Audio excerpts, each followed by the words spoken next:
This week, we got plenty of society. And obscure horror films. All Systems Go starts right now.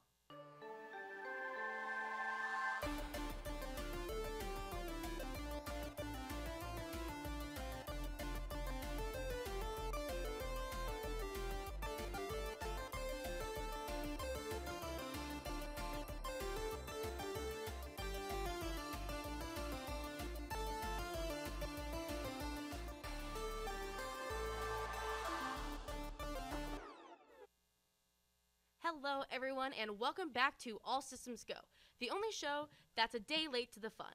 We've got an extra spooky episode planned for today. I'm a Yip Yip. And I'm Hawaiian Punch. Let's get started. Oh, Bungie, you sweet summer child.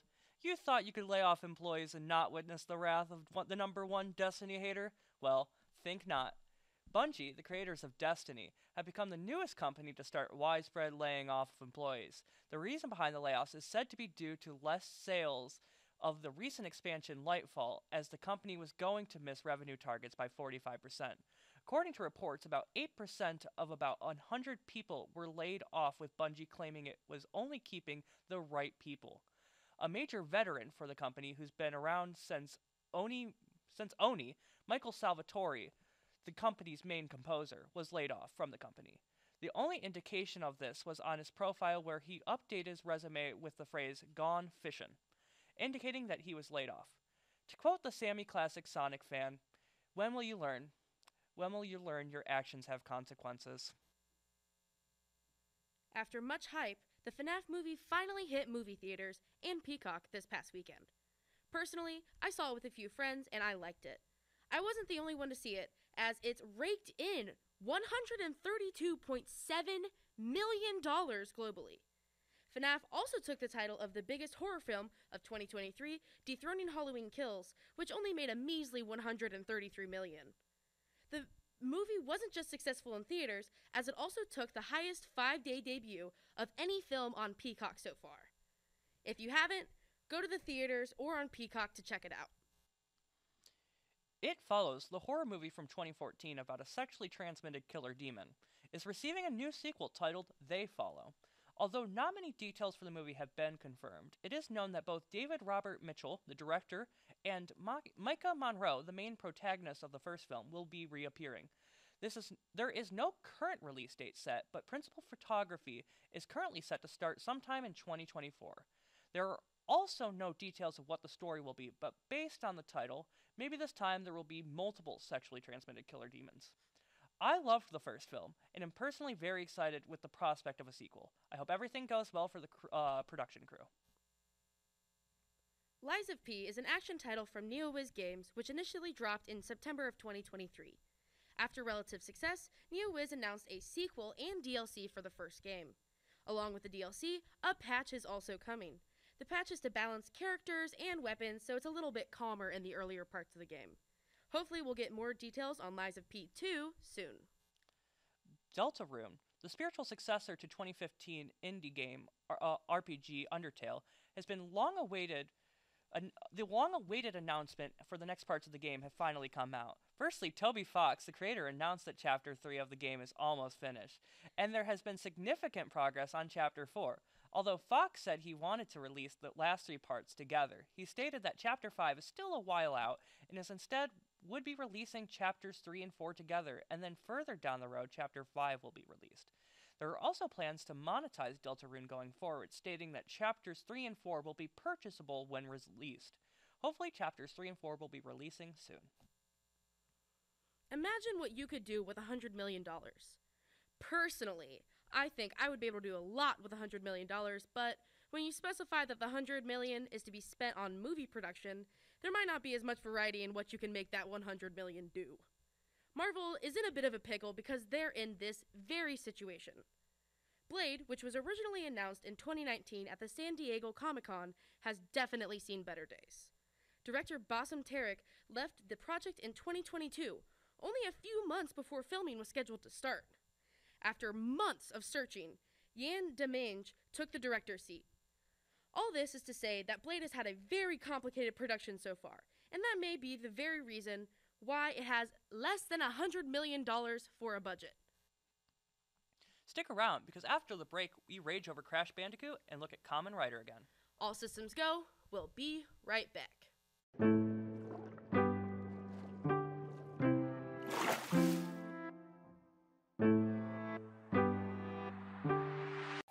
Up next, Coleman takes on Crash Bandicoot.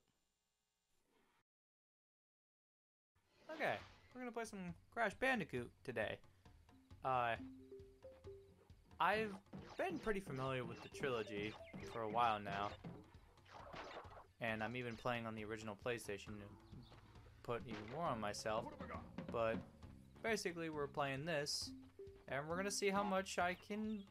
We're gonna just test my patience and see how patient I can be. This level ain't nothing. Screw you. Oh, he almost got me. Doing.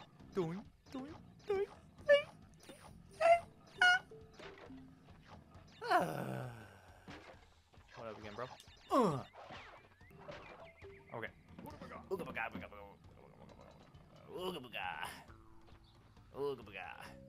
Honestly, I never really took the time to actually beat any of the Crash games.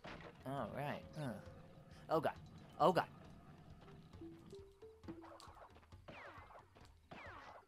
Look at me with them combos. God, this gets me every time. I think by just standing still, you get it, right? Nope. God, dude. I swear, this always happens to me. Okay. Jump. Piranha again. Alright, we made it at the end. Woo! Woo! But you missed 3 boxes. Of course I did. Alright, now we're on this vertical level. I love Crash Bandicoot, dude. I just love the original PlayStation in general. Like, doing a quick gush session. But you're not here to see me love Crash Bandicoot. You're here to see me hate this Marsupio from down under. Huh. Oh. I'm invincible, Crash. Oh my God, are you Bruh. Nah, bro, that is such bullshit, dude. Coco. Oh, wait, no, that's not Coco, that's me dying. Oh, yeah, and for some reason, my memory card isn't properly formatted, even though technically I've saved plenty of crash data on this before.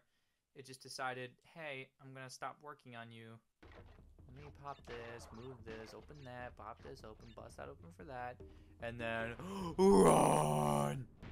You know, like I said, I do not give an ounce of ass about the fact that I'm not getting all the boxes. I just want to get to the end of the level. Jumper, woo! Oh, come on, I totally hit square at the right time on that. Oh my God. Oh God, okay. Quite the timing! Holy crap, I did not see that. Okay, come on. Ah! Pow. Pow, pow, pow, pow. Pow, pow, pow, pow, pow, pow, pow, pow, pow, pow, pow. Pow, pow, pow. Oh shoot, this is a boss. Oh, brrr, you said. Come on. Yeah, baby. Had to own that, son. That's how I do here on ASG University.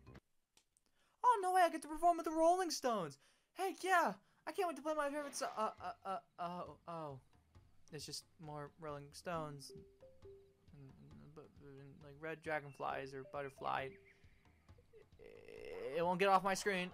I can't even touch, but Crash can't even touch it. It is literally on a layer outside of the damn screen. Crash, how can you not hurt a damn butterfly? Why won't this get off my screen? And how did I just narrowly avoid that piranha plant bite? I will not ask. Okay, we're on to the boss. Oh, I remember how you gotta do this. You gotta... Oh God. I remember. You gotta, like, time... I died. Oh my God. I keep hitting the water, dude. The perception of depth is, like, terrible. That did nothing to help. Oh my god, bro. Every time you die, you literally gotta start at the beginning, bro. At the beginning of the fight. I keep eating these two. I hit myself! Ah! Hit it! Okay, thank God. Oh my god, I actually might kill him. I might kill him this time. Wait for this one box to move. Go right here. Jump out. No! Nah, bro. I'm done. I quit. I'm done. I'm done, bro. I'm done. I am done. Next up, let's see Brody's take on Shin Kamen Rider Prologue.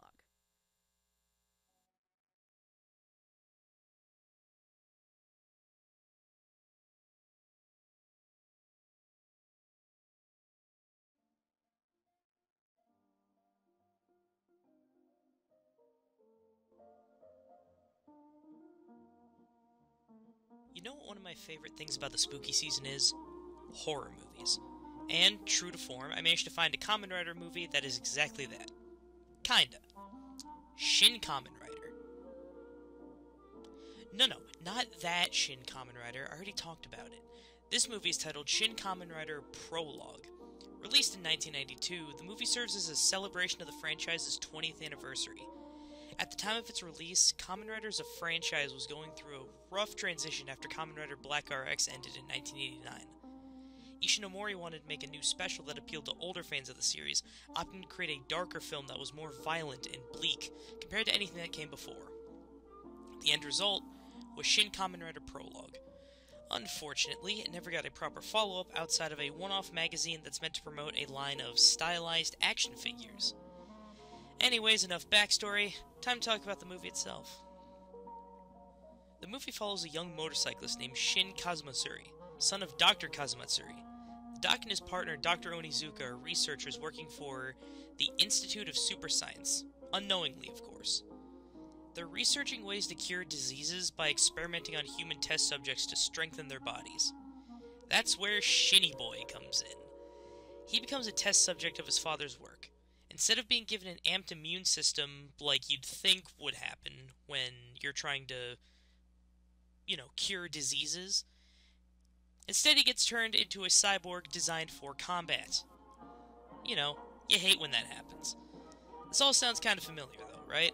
Motorcyclist gets experimented on and turned into a cyborg. Yeah, they straight rehashed the plot points of the manga and 71 series for this film, except it's darker. How much darker? Well, remember how I said there was a splash of horror in this? Content warning for anyone not into body horror. This is your chance to look away, or, if you're on YouTube watching this, skip ahead to later in the video. So instead of getting a fancy spandex suit and helmet, Shin goes through a Cronenbergian nightmare mutation sequence. It is pure body horror, and we see some really well done practical effects to bring the transformation to life. Now, Shin looks like a mutant grasshopper monster who is, for some reason, still classified as a Kamen Rider. Anyways, the rest of the movie is just Shin on the run from the CIA as they think he's the bug monster killing people. Except Shin thinks he might be the killer since he continues to have dreams of the monster committing its murders, and questions the good faith of both his father as well as his girlfriend, Ai. The big twist, spoilers by the way for a 30-year-old movie, is that Onizuka is the real killer, having turned himself into a cyborg much like Shin, using grasshopper telepathy, which is a thing for some reason, to communicate with Shin during the killings. Onizuka just straight dies in a fire, and the only enemy left is a robot for some reason.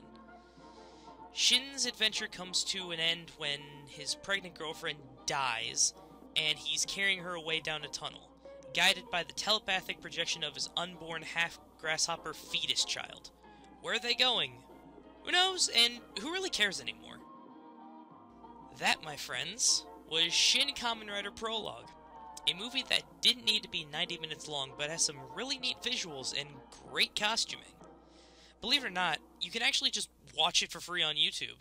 Like, I'm serious, go to Toei Tokusatsu Network's YouTube channel and just watch it for free. Anyways, if you like body horror and gore, go give it a watch. I'm gonna go look online for that stupid magazine sequel or something, I don't know. Catch you later, everybody.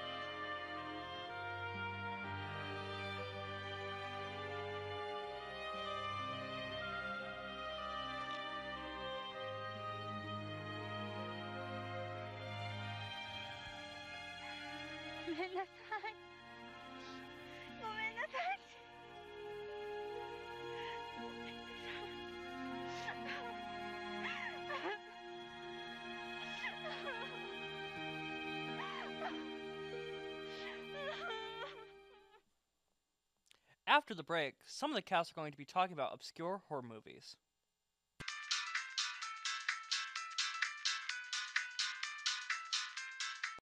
In the spirit of Halloween, we're going to talk about horror movies, but you might not know any of them. So we're going to talk about some niche horror movies that either are underrated, don't get much love, or people they don't know them. Brody, what's your favorite underrated niche horror movie? This is a little movie. It's from I think 2006. It's called Behind the Mask: The Rise of Leslie Vernon, starring Nathan Basil. It's really good. It's a neat little horror comedy where where the majority of it is played out as like a documentary about a small group of students or something, and they're interviewing a serial killer, or I guess slasher, named Leslie Vernon, who's got this whole shtick. And he sort of runs through the tropes and kind of the behind the scenes of how the stereotypical horror movie setup works. And the implication is that all of the greats exist: Freddy, Jason, Leatherface, Chucky. It's implied that all these exist, and it's also subtly hinted that Leslie's mentor is Billy from Black Christmas, which is a fun little thing I learned.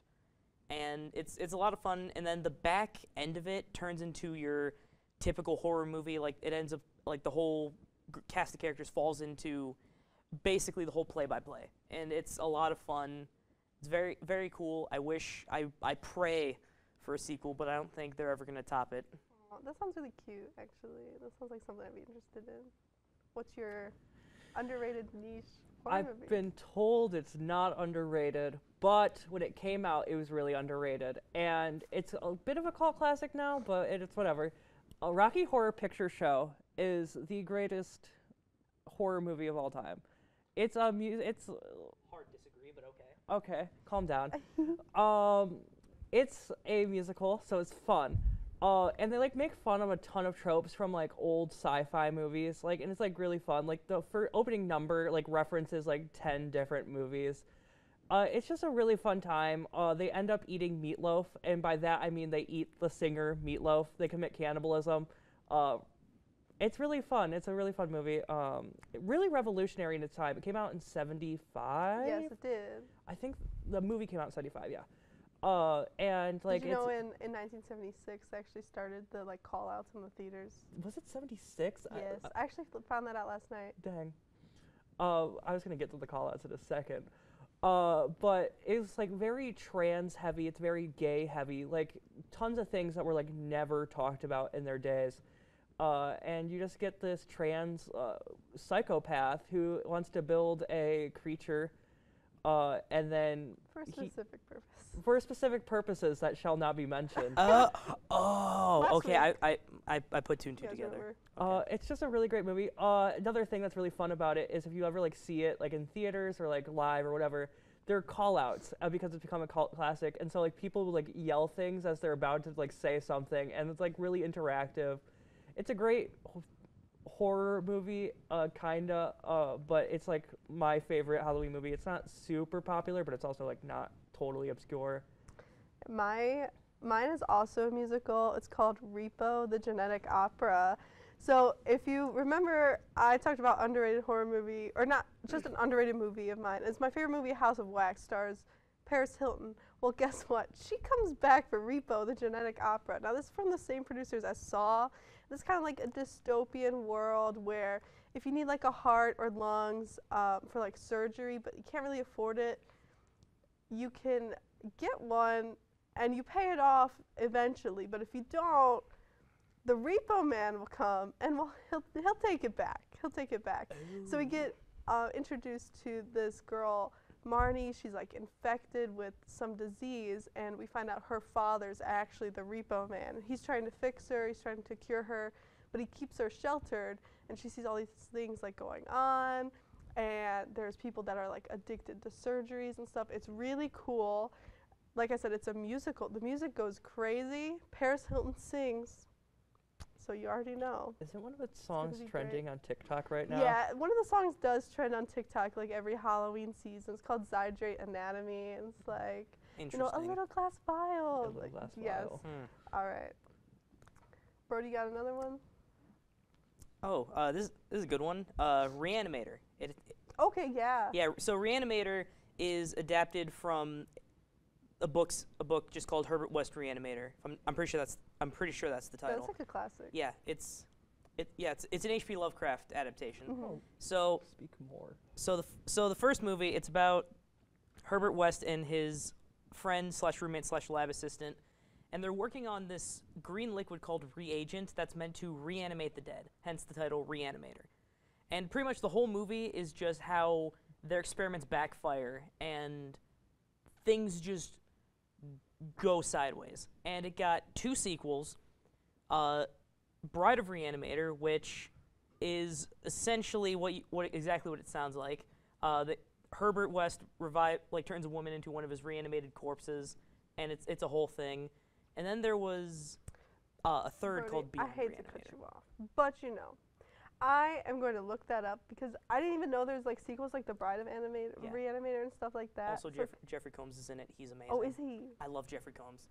That's a whole conversation we'll have after the show. Okay, we'll talk about it. Yep. So you know, you go home. You after the show, look up all these movies. Have a little movie night. Go watch these, and maybe you'll appreciate the underappreciated.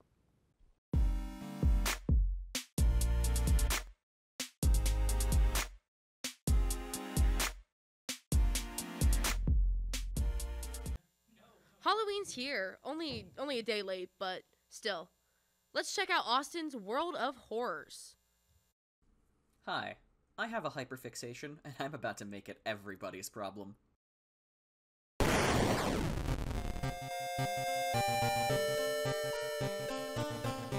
World of Horror is a horror roguelite RPG based on the Eldritch board game Arkham Horror, old MS-DOS games, and the famous works of both H.P. Lovecraft and Junji Ito.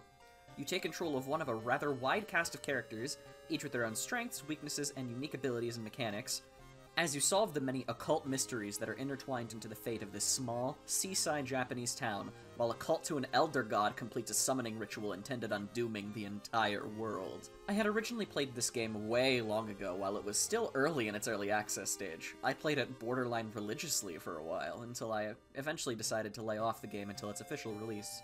And finally, as of October 19th, we have its official 1.0 release. And I've just started to get back into the game, and it's like I never left in the best of ways. As previously mentioned, this game is a roguelite, so there's a high degree of randomness for each individual run, and each run is designed to take no longer than approximately an hour.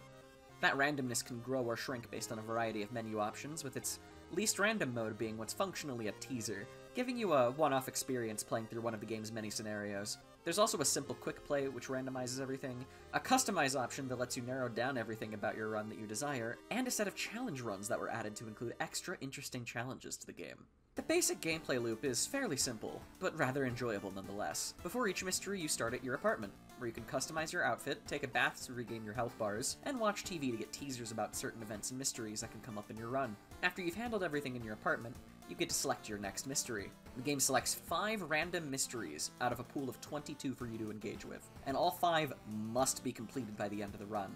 though you will, of course, return here to rest and recuperate at least a little bit between each. Interacting with an area, if you aren't provided with an important story scene, will randomly provide you an event out of a significantly larger pool than the mystery pool, a pool that even grows bigger the more that you play the game and unlock. Events tend to come in one of two forms, the first of which are combat encounters, where you will fight for your life against crazed individuals and cultists, eldritch abominations, spirits and specters, Japanese yokai, and more. You will, assuming things go well for you, obtain a weapon that scales damage with one of your few stats, then you will choose your actions for the turn. Your turns have 200 of an undefined set of time for you to work with, and at the end of a turn, if you haven't dodged and the enemy is not dead, you will take damage.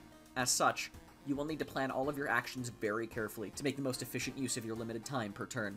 The other events are more skill-based encounters, where you will be given a set of options, and you must choose the option you think appropriate. These tend to also be associated with skill checks, where, similar to a tabletop game, your stat is checked against a die roll to determine whether you pass or fail an event. Passing usually netting you something positive, and failing harming you in some way, shape, or form. Regardless of your outcome in a given event, you will be given a varying amount of EXP for your troubles, unless, of course, you choose to give up said XP for other resources. Both skill-based encounters and combat encounters can each also cause a variety of negative status effects to be placed on your character. Injuries of varying degrees, which debuff you to varying intensities, curses that can ruin your sanity or physically eat you from the inside out, all more obstacles that your character will have to suffer through to try and survive as long as possible. Since they're your most random element, events will make or break your run for the most part, so it's important to be smart about handling them. Within the mysteries themselves, while the events in between story moments might change, ultimately, all of the endings are static. The only variations coming with your actions during the story events of the mystery, so you better be sure that what you're doing will result in the happiest possible ending. At the end of each mystery, you'll essentially be debriefed with the results of the ending you obtained, and you'll regain a small amount of your health stats, reduce your doom stat, a little more on this later, gain a decent chunk of experience, and in the case of certain endings to certain mysteries, create some form of domino effect into later events and sometimes entire other mysteries. Once you've received sufficient XP, usually about 100 per level, though certain characters and abilities will affect this, you'll get to choose a perk and a stat increase, both of which are vital to whatever build you will be dealing with for your run. So it's usually better to have a plan going in. Fortunately, most characters have an obvious and defined strong stat that they start with, allowing you to know what to focus on right off the bat. And from there, it's rinse and repeat until all 5 mysteries are cleared. Then, you'll enter the ominous lighthouse to move through one final gauntlet, until you can finally stop the ritual and save the town. Though, of course, the old gods will not make it easy for you. You functionally have 3 health bars in this game, which can lead to 3 different game over states. Stamina, which represents your physical health and goes down whenever you take physical damage. Reason, which represents your mental health and will go down whenever you witness something you shouldn't, or are attacked by something you cannot properly understand. And Doom, which represents how close the Elder God is to being summoned. You will be forced to manage all 3 of these effective health bars in an effort to survive as long as you can. And beyond even that, after every mystery, the Old God's influence will activate a debuff on the town around you. This ranges from more minor things like cut off from the outside world, which, as far as I can tell, doesn't really affect the game in any way, all the way to the water is contaminated and you can no longer rest between mysteries, which is a debuff that actively makes me consider restarting every single time I get it, because it's just that crippling. But even despite it being such a pain in the butt, I do genuinely think it's interesting watching whatever old god you're fighting also advance on you every time you advance on it. It keeps the stakes feeling high constantly. And the old gods are also all characters in themselves. That's right, just like the player character, the old god you're battling is also from a pool of options, which can be randomized or selected to your heart's content. While they do not truly interact with you in specific, that wouldn't really make for as effective eldritch horror if they did, they do still appear and influence the world in certain events, all of which essentially being negative and increasing your doom at best. But beyond even that, they also all come with a very specific debuff applied to your entire world. The old god against you, much like your character and build, will end up shaping your entire run as you plan around whatever limitation is imposed upon your poor character. And that planning aspect is part of why I love this game so much. While there's obviously a huge random element, there are also a lot of static elements to this game. As touched upon earlier, how to achieve endings in each mystery never actually changes, even if the mystery is randomly selected. You get to weigh the cost of each ending, figure out which one is the smartest for your run at the time.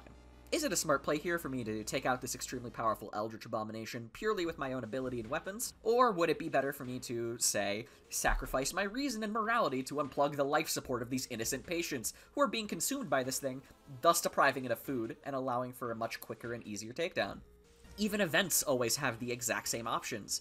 Even if passing skill checks are RNG, You know which ones you can risk and which ones will harm you. The skill curve of this game is based on how much you're learning from each of your runs, and learning the best way to apply that knowledge into future runs to make things smoother and surviving to the end more consistently. Though, you will surely die quite a lot. Each run is not a waste as you learn more about what decisions culminated in your failure and what better to do next time. To switch topics a little bit, can we talk about this presentation? The game aesthetically is incredible. The MS-DOS look and chiptune music make this feel like an older horror game. The way it glitches captures the feeling of the game being haunted or cursed in some way on its own. And graphically, the game is insane. The main developer of this game created all of the graphics in Microsoft Paint of all things. And some of these portraits genuinely unnerve me immensely. It's all fantastically done. It captures the Junji Ito inspiration in a lot of its graphical choices quite nicely, I'd say. And it wears that influence on its sleeve in everything, even the entire thing taking place in Japan itself. And honestly, that's more or less all I have to say right now. If there is any complaint that I could give about the game, it'd probably be that the static elements are kind of a double-edged sword. On one hand, while I enjoy the planning aspect of making sure that our runs go well, I can see it getting stale for someone when you've done the entire pool of mystery several times. But I don't think it's a huge detriment to the game, and honestly, I think it's a good way of marking how far you've come with the game, as you will immediately know which mysteries are good to do instantly, which mysteries you want to save for later, which mysteries will have the scariest encounters, which ending to do in each mystery, because sometimes getting the bad ending is better for your character, and that's really it. So go, play World of Horror, available on PC, Switch, and PlayStation. Now if you'll excuse me, I am about to ignore all of my assignments and play the game for another 10 hours. After the break, Eric is going to do what Eric does best and host a game show.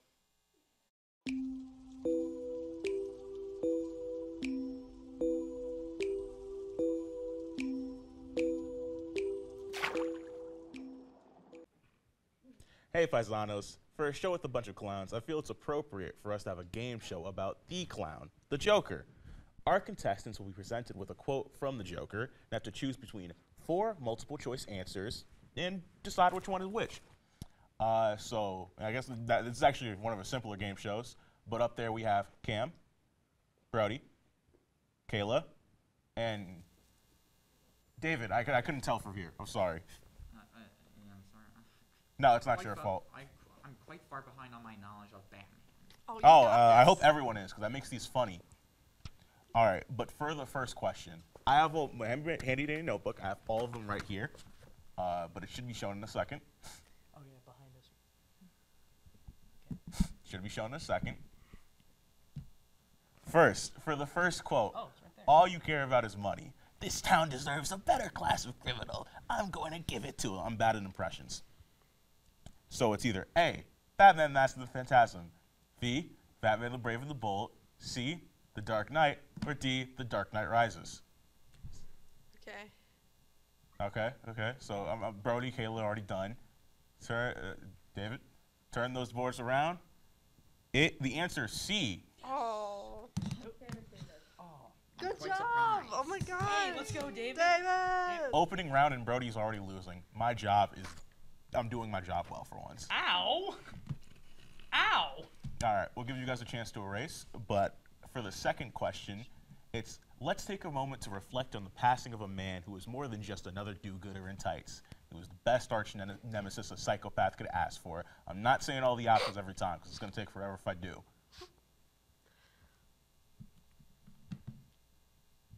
If you choose C, you're wrong. There's no such thing as Lego Batma. Lego Batma? Take your guesses, and take your time. Is that just Actually- Lego Batman in a mom wig? Yes. Oh my god. Wait, I've- David, wait for everybody I've watched to that finish movie. before you I've show it watched off. that movie. Everybody good? All right, now you can show it. David. The answer is B. You're all wrong. What was that? It, Brave and the it was Bold? Brave and the... That's You crazy. guys should watch more good content. Okay, I've watched I chose so Lego much Batman. back That's good front to content. back. I cried at I that could have movie. sworn that was Yeah, an you can animated use series that. thing. Nope. It's Real from the people episode cried Emperor at Lego Joker. Batman. Oh, right.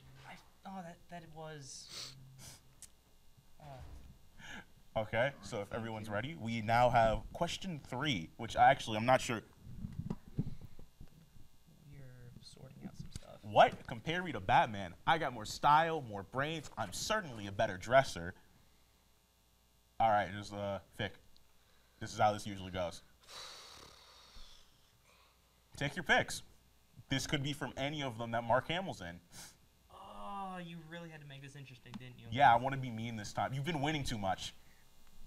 Oh, okay. Gotta show you. Gotta show you where you stand. I'm the host. You're the contestant. Everybody ready? Yeah. Turn those babies around.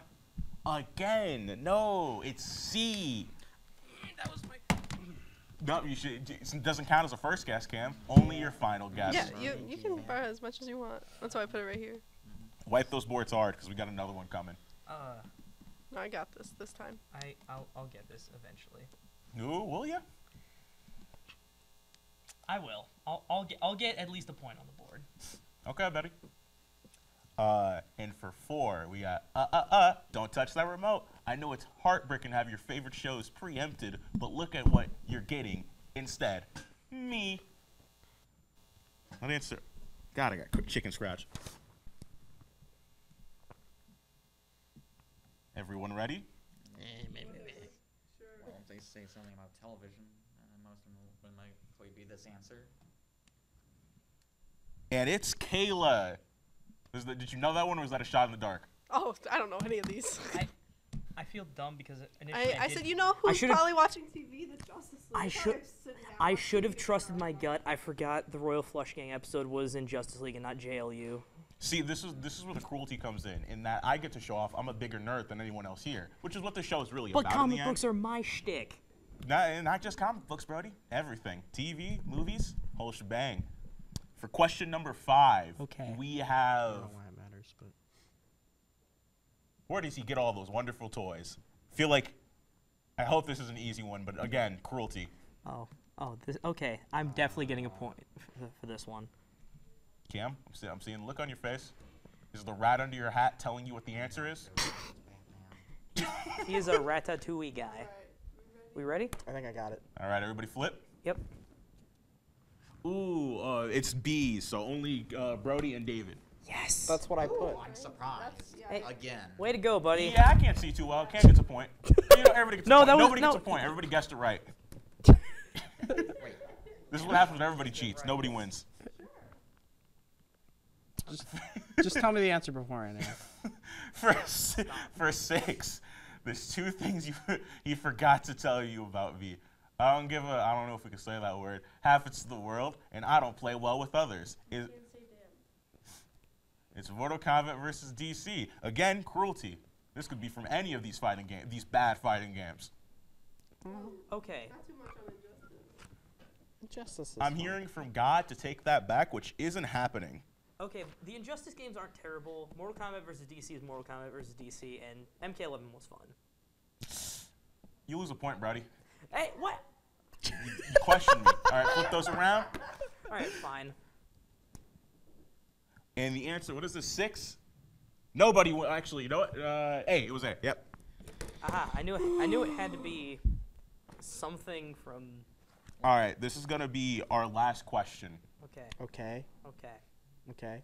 It's number 7, Okay. okay? Okay. Get your shiny bald head out of here. It's hurting my eyes. Oh! This is a trick. There's a trick to this one, so you better be very prepared for when I bring up the actual thing. All right, flip those around. Oh, I'm not. All right, see, Brody, this was the trap. Who says this? The Jester. You got me. You got me. That's 2 points for Brody. What was the answer? The trick question is, it is not the Joker who says it. It is his alternate universe counterpart, the Jester. But in what game? Crisis on Infinite Earths. It's Which one? the animated movie Crisis on 2 Earths. All right, so I set myself up with number 7. We only have so much time, and the winner is Brody. Somehow, again, with that stupid double pointer. Somehow, you asked the Batman. Brody winning is kind of underrated. Shut up, Cam. Just like Tron. Next up, the ASG cast will be in a fashion-related Halloween costume. Don't go anywhere. I'm going to cry myself to sleep.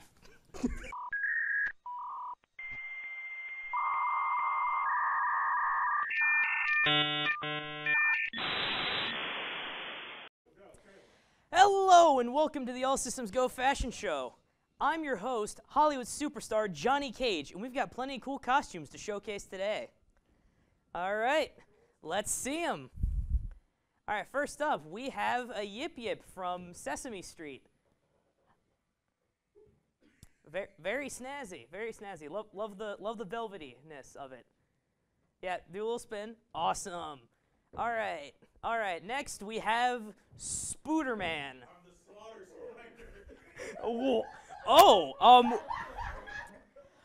Okay. Next. Oh, this ought to be a good one. We have Cohlman as Scorpion. By the way, that guy, you haven't returned any of my calls about the movie.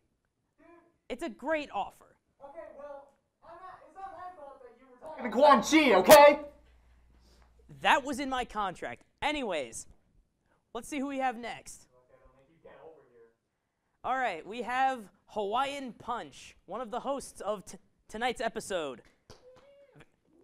Very clever, very festive, very nice. All right, who else we got? Next challenger, Kayla as a cat. It's simple, it's fun. We love to see it. I'm a cat. Duh. Yeah. Thank you. All right. Next up, we got Chef Boyardee himself. All right, Cam in a chef hat. Alfredo Linguini. Yeah. He's There's something. a rat in here. Let's see it. What's the rat's name? Rat infantry. Spaghetti. Okay. Yeah, I honestly didn't think this was gonna be how short it was.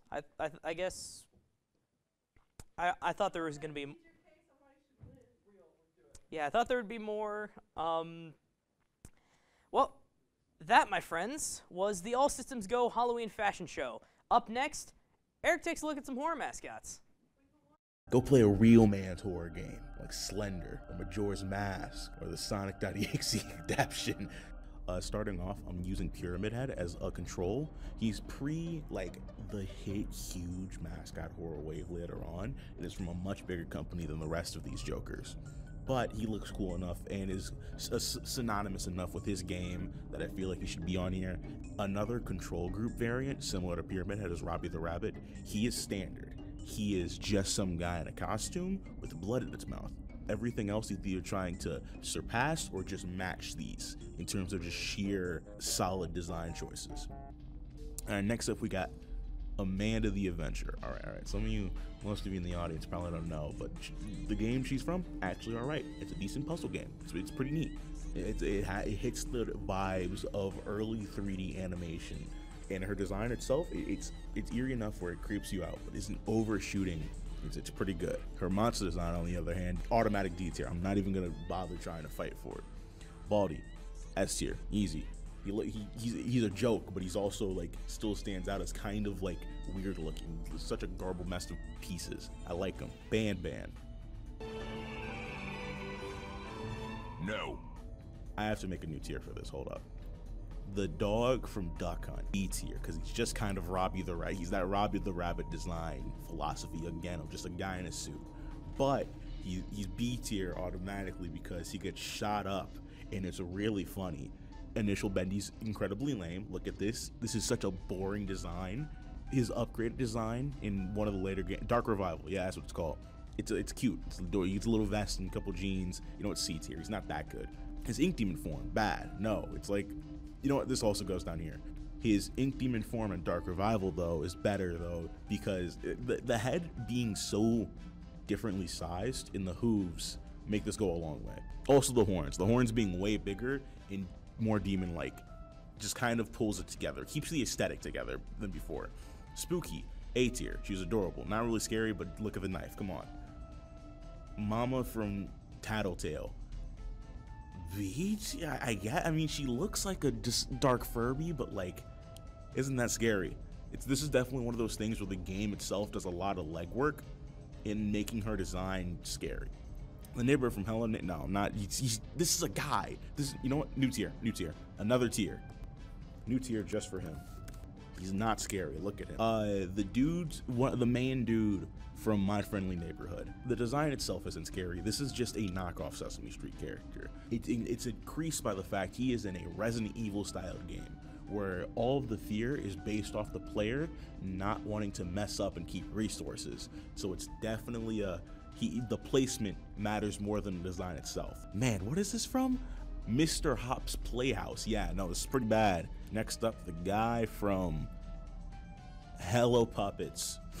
It's alright. He's alright. Like, I actually like the main element, but he's never scary to my knowledge in game. I haven't played the full game, but he's never scary.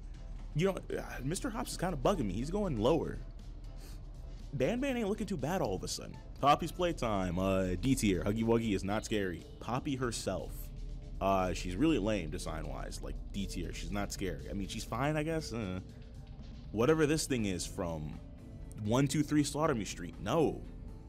Oh, right. I had Mr. Hoppy's normal form on here. Just like as a thing. He's a lot scarier when smaller. He has a Chucky element to him. So you know what? C tier. Choo Choo Charles. The fidelity of this design, the sheer detail on it, keeps it from being no category. Hey, welcome home. Yeah. He's fine, I guess. Just a guy. This is just a guy. He's cool. He look better design than Neighbor over here, but he's still just a guy in the end. All right, we officially hit the part where I get to talk about FNAF. I was saving it for last specifically because of the fact of all of these characters are very well known now and could all represent the series on their own. Like, you could throw Chica in Dead by Daylight and people would be like, that's a weird representative, but they know what it's from, you know? Withered Bonnie, solid. I like the build being so different, and it feels withered in just the right ways. The loss of the arm, the missing face, but the jaw is still there. All of that feels like wear and tear from years over. Glitchtrap is probably, I think, Malhair, not Glitchtrap, is probably Williams, I think, most inherently creepy. I think it's really solid as a way to show how weirdly perverted William is. This is a suit he brought from home to kidnap children. Also, Springtrap is only here because it's iconic. I don't really care for his base design. It's fine. It's whatever. And all of Golden Freddy's designs are fine. Like, they're all on the same tier, but the white pinpricks on this one really sell it. Like, that really helps. All right, classic Chica, B tier. It's fine. It is a Chica design. I don't think any Chica design after this is solid enough to escape B tier. Foxy, A tier. I like the broken legs really help sell. Like, they aren't broken, but they obviously aren't suitable for being used on stage. So it makes it A tier. Withered Freddy, A tier. Freddy's similar to Chica in that all of their designs are like, I don't think any of them are just escaping A tier and going into S tier, but Withered Freddy's probably my favorite for the size on him. He looks big, he looks stout. I feel like the original animatronics kind of all share a problem of, I feel like if I pushed hard enough, they fall over. Withered Freddy looks like he could hit, he looks like he could throw a punch, and that really sells it. The puppet, is going in no category, not because I hate it design-wise, it just scares the living shit out of me. So I wouldn't want to be anywhere near this guy. Little Bendy gets upgraded to B tier. He's fine. He's adorable. He's a cleaned up version of this little down here. Look at him. Stupid piece of... Maybe the real best costume was the friends we made along the way. Well, with that, we close today's ASG Halloween episode. Make sure to follow all of our social medias. That's Twitter and Instagram. Once it's updated, you can actually watch our previous episodes on YouTube. All systems go. Signing off.